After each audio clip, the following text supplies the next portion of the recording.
50,000-এর গরু এখন আমাদের বিক্রি করতে হবে 25,000-এ। বলো তো কি কপাল, কিনতে গেলে পাগল আর বেচতে গেলে ছাগল। Hello friends, good morning. তো আজকে সকাল সকাল গোয়ালা আসেনি বলে আমার বর গরুর দুধ দোয়াচ্ছে। তো তোমাদেরকে বলে দিই, গত বছর মার্চ মাসে যখন আমাদের চঞ্চলাকে নিয়ে আসি বা চঞ্চলাকে আনার আগে যখন আমার বর আর শ্বশুরমশাই চঞ্চলাকে দেখতে যায়, সকাল আর বিকাল, সকালে হয়েছিল 7 কেজি আর বিকালে দুধ হয়েছিল 4 কেজি। তো সকাল আর বিকাল মিলে 11 কেজি দুধ হয়েছিল, পরপর দুদিন গিয়ে দেখে এসছে। তো ভালো কথা, এদিকে কিন্তু আমাদের চঞ্চলা একেবারেই কাঁচা ঘাসের উপর নির্ভরশীল ছিল। মানে তারা বলেছে দানা কেবল নামমাত্র দেয়, যেহেতু গরুকে দানা দেওয়া দরকার, তারা কিন্তু একদমই কাঁচা ঘাসের উপর গরুটাকে রেখেছিল। তো আমরা তো বলেই এনেছি যে দানা আর পোয়ালি খাওয়াবো। ঠিক আছে, তাও ভাবছিলাম মোটামুটি ভালোই দুধ হবে। তো চঞ্চলাকে তো দেখে আমাদের পছন্দ হয়েছিল। তো চঞ্চলাকে যখন বাড়িতে নিয়ে আসি, তারপর প্রথম দিন কিন্তু 9 কিলো, তারপরে 8 কিলো, আস্তে আস্তে দুধ কমে কিন্তু 6 কিলোতে হয়ে যায়। তারপর চঞ্চলার বাচ্চাটা যখন চলে যায়, মানে মারা যায়, তখন তারপরেও মোটামুটি ভালোই দুধ হচ্ছিল, 6 কেজি 5 কেজি করে হচ্ছিল। তারপর তার 1 মাস পর থেকেই আমাদের চঞ্চলা বাটে ইনফেকশন হওয়া শুরু করে। একবার হলো ইনফেকশন, আর ওই ইনফেকশনটা হওয়ার 1 সপ্তাহ আগে আমরা ওকে প্রেগনেন্সির ইঞ্জেকশন দিয়ে দিয়েছিলাম। মানে যখন ওর বাচ্চাটা মারা যায় তখন কিছুদিন পরে ও ডাকছে, ডাকার পরে তারপরে আমরা ওকে ইঞ্জেকশন কিন্তু দিয়ে দিই। এবার ইঞ্জেকশন দেওয়ার 1 সপ্তাহ পর থেকে ওর বাটে ইনফেকশনটা শুরু হলো। একবার হলো, ঠিক আছে ভালো কথা, তার কিছুদিন পরে সব ওষুধ ওষুধ দিয়ে ঠিক করলাম, আর কিছুদিন পরে আবার ইনফেকশন। তো আবার থাকতে থাকতে আবার ঠিক করলাম, আবার ইনফেকশন। তখন ভাবলাম যে না, বারবার ইনফেকশন হয়ে যাচ্ছে, তখন এক কাজ করে দেখি, যেহেতু আমাদের গরুটা ভর্তিও হয়ে গেছে, তাহলে এখন দুধ দেওয়াটা বন্ধই করে দিই। প্রথম বেয়ানটা কিন্তু আমাদের মানে গরুটা কিনে একদমই লস হয়ে গেছে, কারণ আমরা গরু 50,000 দিয়ে কিনছি, আর আনার পরেই বাচ্চাটা মারা গেল কিছুদিন পরে, 1-1.5 মাস পরে। তারপরে আবার বাটে ইনফেকশন, মানে যা কিনেছি তার থেকে লস হয়েছে, মানে যা পাবো আশা করছিলাম তার থেকে অনেক বেশি লস হয়ে গেছে। মোটামুটি 50 দিয়ে যদি কিনে থাকি, তার থেকে এক্সট্রা বেশি আরও প্রায় 10-15 হাজার টাকা আমাদের ওর পিছনে খরচা হয়ে গেছে, তার থেকে বেশি হবে, কম না।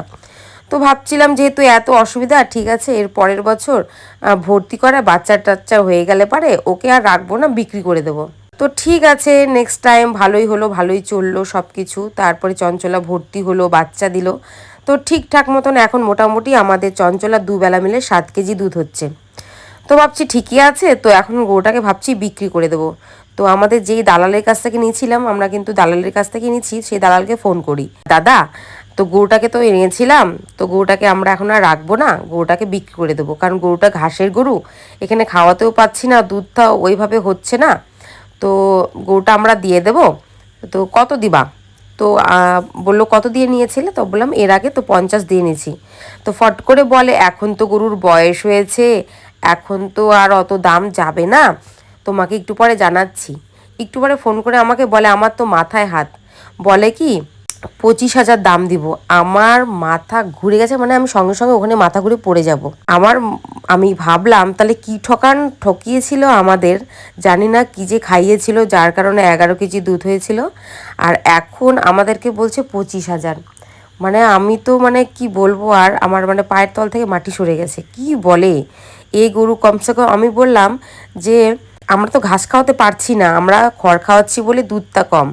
তো তুমি তো ভালো মতোই জানো যে ও কিন্তু ঘাসের গরু, তো গরুকে নিয়ে গেলে তো সেম দুধই পাবা।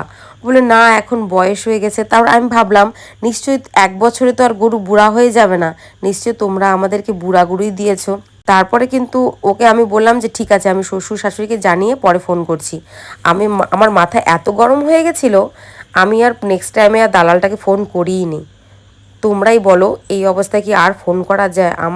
আমি বলছি আমার আর দরকার নেই, আমি গরু পালবো তাও ঠিক আছে, কিন্তু আমি এত কম দামে গরু বিক্রি করব না।